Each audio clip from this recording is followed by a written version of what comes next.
to start my presentation. First of all, thanking the organizers for a very kind and generous and normal invitation. It is a true honor and pleasure for me to be here with you and share my work and my experience, my work and my experience on the issues of international energy security. What I will try to do over the next approximately 15 minutes is try to present a conceptual framework within which the debates of international energy security cooperation could be analyzed and could be structured.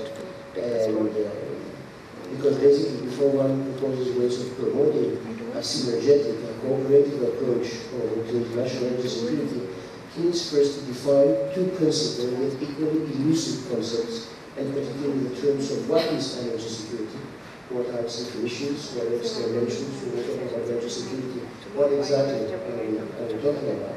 And of course, secondly, what is the issue of an energy crisis, which is when actually the energy security policies are tested and the concomitant, the associated concept of energy vulnerability. After I outline and define these concepts, I will follow up with identifying the existence of crisis mitigation mechanisms, how do we deal when an energy crisis actually erupts, and then finally conclude my presentation by proposing some synergetic approaches that will help foster international energy security cooperation.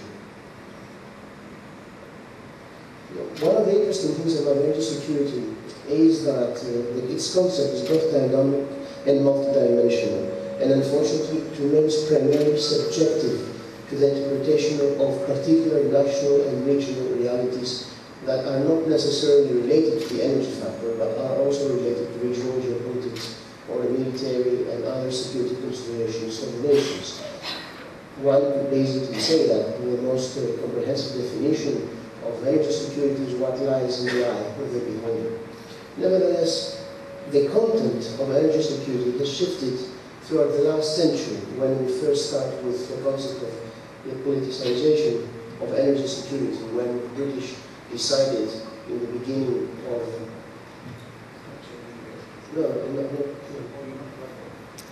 I will have some slides to present as the presentation continues. The concept of energy security, its content, its dimension, has shifted, has been by three principal parameters over the last 800 years. The first one, of course, was military technology. Oil, when we started talking about the political essence of oil, that was primarily related to oil as a factor of military readiness. Oil was a crucial war material from 1905 to 1945, especially with the great power politics. But it became irrelevant after the late 1950s in terms of its potential military uses, at least between great power politics, primarily because the advent of the nuclear age. After the late 1950s, early 1960s, the concept of energy security is primarily analyzed between great powers, but also between major regional players in essentially economic, non-military terms. So the second factor that changed the content of energy security was the shift in the balance of power between exporting and importing states. Exporting states, which basically are defined, which basically have their influence felt within the international energy security system through OPEC, through the capitalization dynamic of OPEC. But generally, exporting states have minimal influence in the oil price setting mechanism, which is the most important factor of the energy market and energy stage before the emergence of OPEC, the loss of the American spare production capacity in the 1960s, and the nationalization of oil assets and resources that happened throughout the Middle East during the 1970s. And as you can see from the graph, and we can identify this particular period, the shift did not happen in ways that helped to stabilize the system.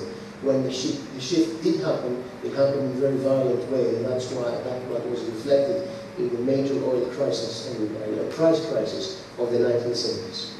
The third factor that finally influences the definition of energy security is the change in the composition of primary energy supplies, which is itself a result of economic efficiency and technological innovation. If we were supposed to have this debate, for example, when oil was for the first 50 years of the life of the oil industry, we were supposed to be talking about energy security, we would be primarily talking about coal, not oil. But for the first 50 years of oil's existence, its utilization had nothing to do with major economic production or military preparedness. It was primarily used for public lighting, just to go back in terms of historical perspective. During that area, during that time of the year, coal was the basic fuel that underpinned economic production and helped military mobilization. Basically, armies used to travel great distances in railroads, and railroads used trains which were fueled and moved by coal. Until the early 1970s, energy security was all about oil security, as oil amounted to almost 50% and more than 50% of total primary energy supply in most major economies in OECD countries, both in the United States but also in Europe and Northeast Asia. But now, as we have a change in composition of energy security in terms of primary energy sources, it is impossible to talk about energy security without reference to natural gas. Coal still plays a very important role, especially in the US and Europe and China and India, as a major fuel for the generation of electricity. And of course, we also have to include in our debate the impact of climate changes to energy policy making, especially within the OECD states. So currently, the current definitions of energy security would include basically 4 dimensions, 4 parameters. 3 of them are vertical, and 1 of them is horizontal. When we talk about energy security, we need to make significant differentiations about the security of supply, meaning the adequate and affordable imports of hydrocarbons, primarily hydrocarbons, which are also the dominant fuels for the generation of electricity. The security of demand, the steady but not violent or sudden increased state revenues from the sale, the exports of oil and gas resources. The security of transportation and transit, which is the uninterrupted flow of energy through choke points and the defense of the high seas from dangers of piracy. And of course, there is also a horizontal dimension which refers to the security of infrastructure, which has become identified with the protection from terrorist threats that permeate throughout the industry stream, upstream, downstream, and midstream.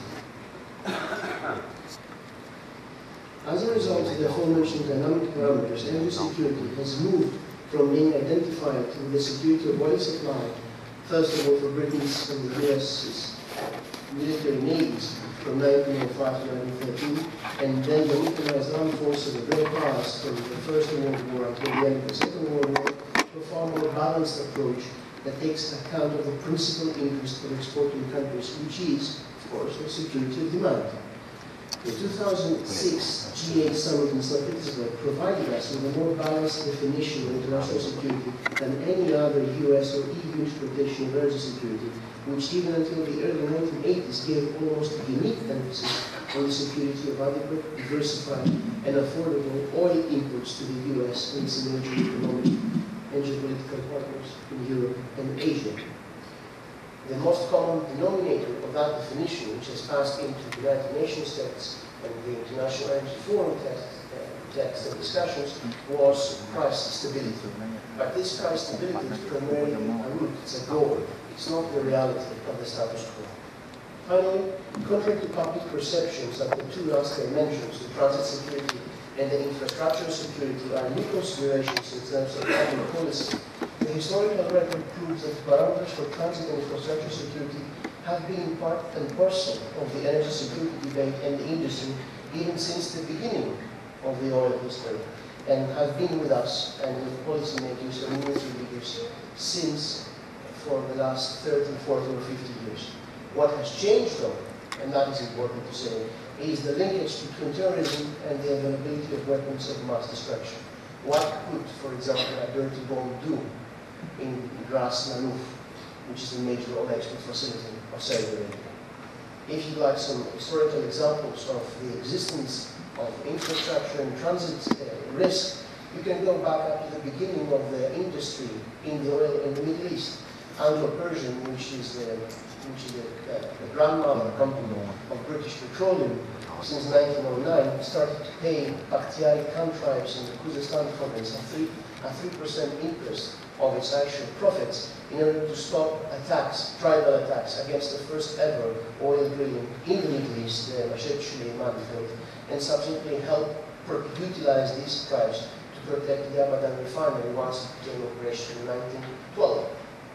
There are also been, for example, if you go back to the history of the Suez Canal crisis, it was essentially a transit crisis. And the issue of infrastructure security in Saudi Arabia, for example, has been among the top priorities of Saudi oil policy ever since the takeover of the Great Mosque of Mecca for a few months during the crisis of 1970. So, when we talk about energy, all these concepts of energy security are supposed to be used as guidelines for the priorities and mechanisms of state.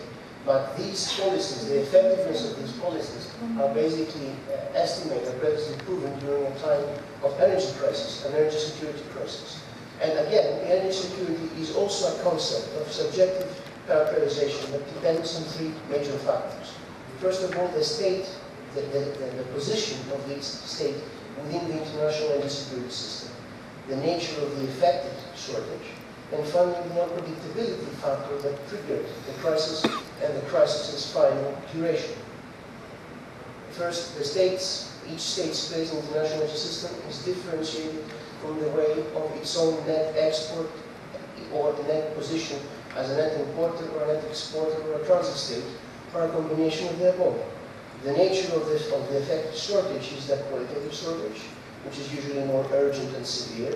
Is it a matter of volume, an inadequacy of supplies due to embargo, as the US did in Japan in 1941, or is it an issue of boycott, like the US and Britain effected against Iran in 1951 and 54, that led to a complete interdiction of exports? Is it not a quantitative but a qualitative shortage, which is primarily a matter of price? Is the price too high to make it affordable for importers, or too low to result in major losses from the revenue of exporters as a result of political upheavals in exporting states, such as has been the case of the Iranian Revolution, embargoes, boycotts, or the loss of Russian export revenue in European supply due to the transit crisis of 2009 with Ukraine, which was the latest major energy security crisis in the international level. And thirdly, the unpredictability factor that triggered the crisis is also very significant. There are two major sources of crisis that trigger the crisis. The one is natural disasters such as Katrina in 2005 or the Fukushima tsunami accident in 2011 that have by and large predictable durations. I mean, a hurricane can last on a specific amount of time, and the damage is done. It's predictable. It will not come back. It will not come back to change the situation. And finally, political events are unfortunately far more unpredictable in terms of duration and outcome, and are far more possible to cause market panic. So, in order to make it quickly, when we talk about what are the means necessary for us to make changes in terms of crisis management and mitigation, first of all, there are different crisis management mechanisms for importer and exporter states. Depending on the state of the good state's net end for importers is a net import dependency. Do you have access to strategic oil and gas reserves? Are these reserves available for all states? Is there a crisis sharing mechanism? Are there states have established mechanisms in order to coordinate demand reductions? And of course, is there sufficient gas and electricity interconnectivity between importer states as a means of sharing gas stocks and substituting the role of gas as an electricity generation fuel? For example, the EU is in the process of achieving such interconnectivity, and the highest vulnerability, as the 2009 crisis indicated, is in Central Europe, Eastern Europe, and Southeast European states. Crisis mitigation mechanisms for exporters are related to the importance of oil and gas revenues for the state budget. The more diversified an economy is, the less likely it is to suffer from the loss of revenues. It's completely different to talk about energy crisis from the point of view of Russia, which is only 55% dependent on the export of oil and gas, than countries of Algeria or Saudi Arabia and Azerbaijan, or Turkmenistan, where the dependence is more than 90% of state revenues. And also, in order to be able to follow it up, how the crucial challenge as we move into the 21st century is basically to identify joint interests between exporting and importing states and take cooperative actions. There are 5 major priority areas where international energy cooperation is focused. The first one, of course, is to need to have more data transparency. Increasing transparency in the international market by further strengthening the Joint Oil Data Initiative under the supervision of the International Energy Forum. A gas JODI should be launched on a regional basis, starting with Europe.